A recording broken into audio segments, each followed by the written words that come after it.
Hey BrewTubers, Barry here. Happy Homebrew Wednesday, although I'll probably post this before Wednesday because I just want to show you what I got today. I took the day off because I'm going to be in between jobs soon because my job that I've had for the past 4 months was a temp position. I just to get my foot in the door of the social work field which I'm in. So luckily, took the day off to apply for jobs, like I said. And luckily, the day I chose to take off was kind of purpose because I knew it was kind of on purpose because I knew that I'd be getting the SJ Porr beers today, and I wanted to be home to refrigerate them and have them start to settle so I can start reviewing them this week. So I'll show you the great packing job that SJ did, and then show you the beers. So over here as a box, I think he reused some of the pieces of styrofoam to do the box within a box method. Each bottle was wrapped, put in a garbage bag like I did, even though I could put the garbage bag around the whole box itself, the whole inner box. But anyway, so he basically, in order to organize it, he wrote down, each person, my name, and then each person's beers that were supposed to be put in my box, and then the extras that he added on because of how many people dropped out. We had the last second, like 5 people drop out. So I kind of, there's 2 ways of thinking about people dropping out. One, which a lot of people have been telling me, it increases your chances of being in the top 3.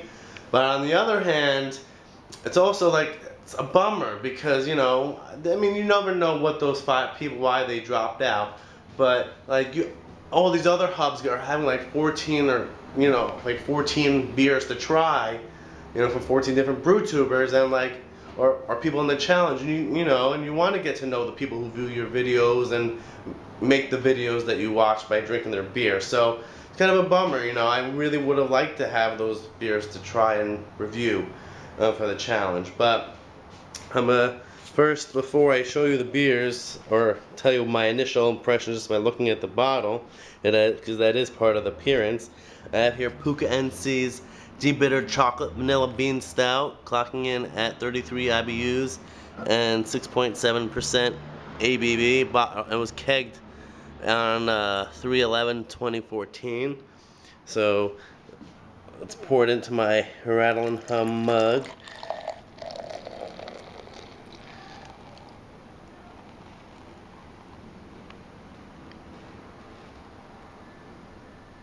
Alright, so we got it poured.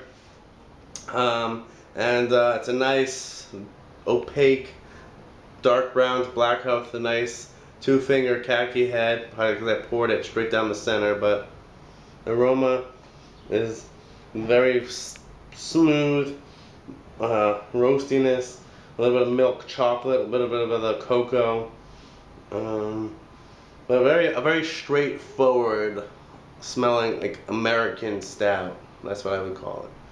Cheers to Puka, and here's to you guys.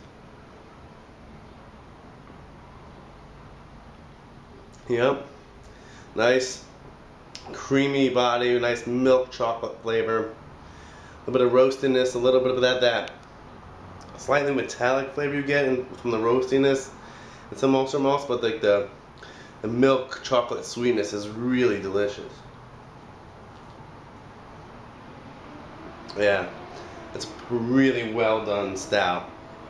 It's straightforward, chocolatey, a little bit of roastiness, not too astringent from the roasted malts, just the right amount in the finish, just to keep it from getting too sweet. Because I find that sometimes, and there isn't any roasty astringency, sometimes there's that chocolate gets confectionery, like Young's Double Chocolate Stout.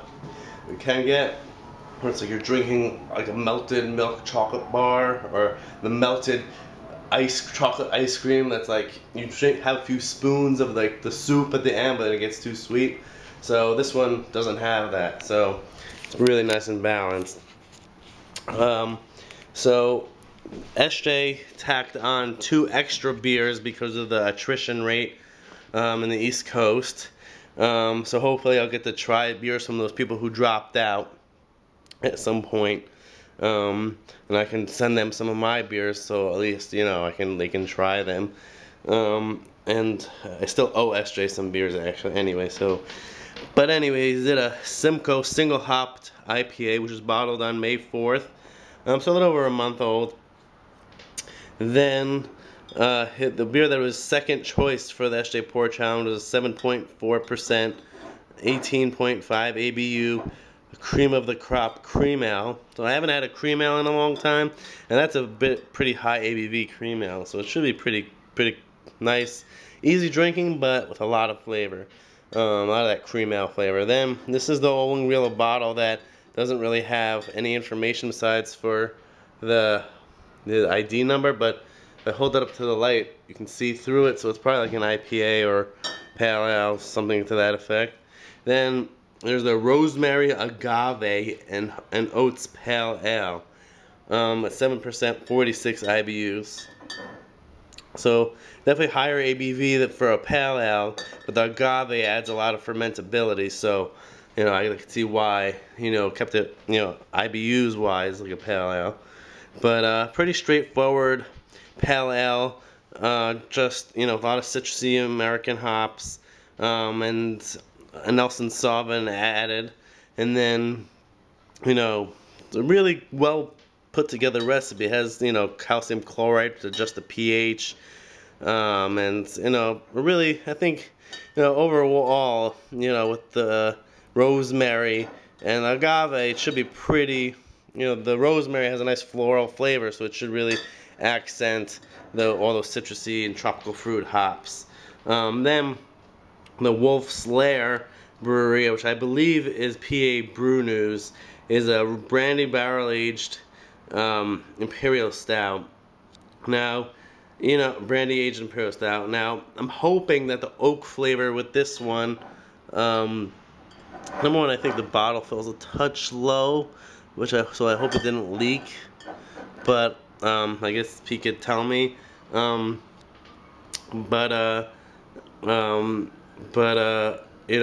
when you oak age things, especially if you brewed it fresh for the challenge, it might not be balanced just yet, but we'll have to go. That's the highest ABV beer of the whole bunch. Next we have Ledge Brewing, or Main Brew Guys Classic American Pilsner. And you say, why would you enter such a simple beer into an SJ Porr challenge, a beer to stand the test of time? But I really feel that it's a good idea because you can't really hide much off flavors within the simple Pilsner. But if he could pull off a good Pilsner, I'm really excited. And SJ's beer, which I have a little skepticism. It's an Imperial IPA. It's an Imperial IPA, 7.7% ABV, 69 IBUs. Or a rye IPA. I don't think he calls it Imperial, but it says it was brewed on 3/24/14, and then it was bottled on 4/29/14. So, by now, by the time we're judging it, it's like a month and a half. About a month and a half or more old already after being bottled. So my beer also, it's going to be in the bottle for a month. So I hope that the hop character on his beer and my beer are are in your face like we hope they would be. I did try some of my Self-Righteous Wookiee on this past Saturday. I'm filming this on Monday, if I didn't mention that already, and the hops were really juicy, and it's really developing in the bottle really nicely for a bottle conditioned black rye IPA. So I really hope you guys drink it soon, so that you can get what I wanted in that beer. And then I have Ragtag Brewing. I'm not sure who that is, but it's 6.5% ABV beer. It's called the Silent Highwaymen, an unholy amalgam of desperate parts. So it looks like also could be a lighter colored beer, maybe a little more red. So I'm not sure exactly what style it is. So I'll probably save Paul from PA Brew News' beer, if this is his beer, which I'm just assuming it is. I'll save that for last and then drink the beers that are hoppier first. Then we have from Chef and Gadget, we have their Hop Frog IPA. Doesn't have any other information on it, but it does have the cool temperature sensing cap that Canadian Sasquatch uses. And then we have Belcher Brewing, or Pets Fans beer, which is an IPA. So I'll probably want to drink that soon too. And then my beer. So like I said, my beer has been in the bottle for a month. It's officially a month because I bottled it on May 16th, and then to have it ready for the June 16th. So I wanted to, you know, take the first couple weeks to carbonate, you know, make sure when I sent it to SJ, you know, when I got back from LA, that it would be, you know, fully carbonated and tasting okay. And then by the time it got to you guys, it would have another couple weeks for being, you know, 7.5% or more, because my hydrometer's old, so I might need to replace it.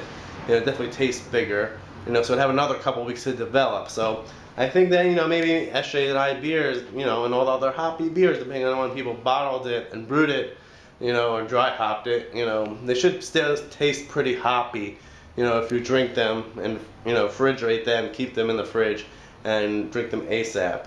So, you know, it might be actually good, you know, like I said, to only have a certain amount of beers, because then you can get all the hoppy beers out of the way, you know, really take your time with them and know that you don't have too many other beers to get out of the way to rate. So, yeah, so in terms of my brewing and the brewed palate stuff, I haven't brewed since I brewed the my SJ Porr beer at the end of April, you know, because I went on vacation in May, and then in June is a very busy family month between Father's Day and friends' weddings and birthdays and parents, both of my parents' anniversary and my in-laws' anniversary and whatever. So I'm probably not going to be able to brew till July 4th weekend. And I'm going to be brewing my Saison, my rye Saison, which I brewed last summer, which was partial mash then, which is going to be all grain now. And then I'm going to be aging some of it with Brettanomyces, and part of it with Brettanomyces and apricots. Making an apricot rye Saison. You know, I love dried apricots, so I'll probably use that instead of fresh apricots, because fresh apricots are not in season right now, as far as I know. But so that's my plan for my brewing. But I'm really looking forward to these beers. Sorry if this is going to get to be a long video. I just wanted to give you guys my impressions based on just the bottles themselves of the beers, and not just say, oh, look at the beers, I got them. You know, I wanted to give you my, you know, my outlook for the first round of the competition based on, you know, for the Northeast Hub. And last but not least, I do want to remind you guys about the contest for the John Palmer Water Book. And as you see here, as I posted the picture in the last video, it is signed "Keep Your Head Above" by John Palmer. And you know, and now that we've, you know, that we're brewing more and we're being inspired to brew like by challenges like this, you know, guys, you know, go back to one of my last Homebrew Wednesdays and check out the details of the contest, or go to my blog, thebrewedpalate.com, and look at the details, and then get in contact with me with your entry. And, you know, once I, you know, get enough entries, and, you know, that I have enough to choose from, because now I think I only have 2 entries, you know, I'll pick one and then make an announcement video who won, and read or play their entry based on if it was a video or an email. The 2 I have are email so far.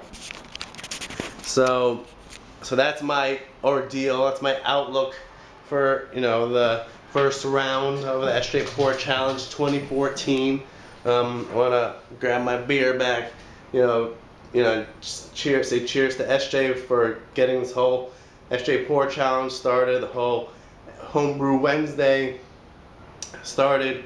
I want to take a special shout out to Under the Table Brewing. I know I didn't include a small clip of when Nate stopped by a few weeks ago before I went to LA, because he included his clip, which was from a better angle. But, you know, I've been really getting to know him and Brad, and just an amazing relationship is developing, a friendship and a partnership of brew tubers and home brewers, and I really hope that I can meet more of you guys in person, and continue to share beers with you guys, and look forward to getting a picture of what you guys are brewing by going through this competition with you guys. Cheers, happy Homebrew Wednesday.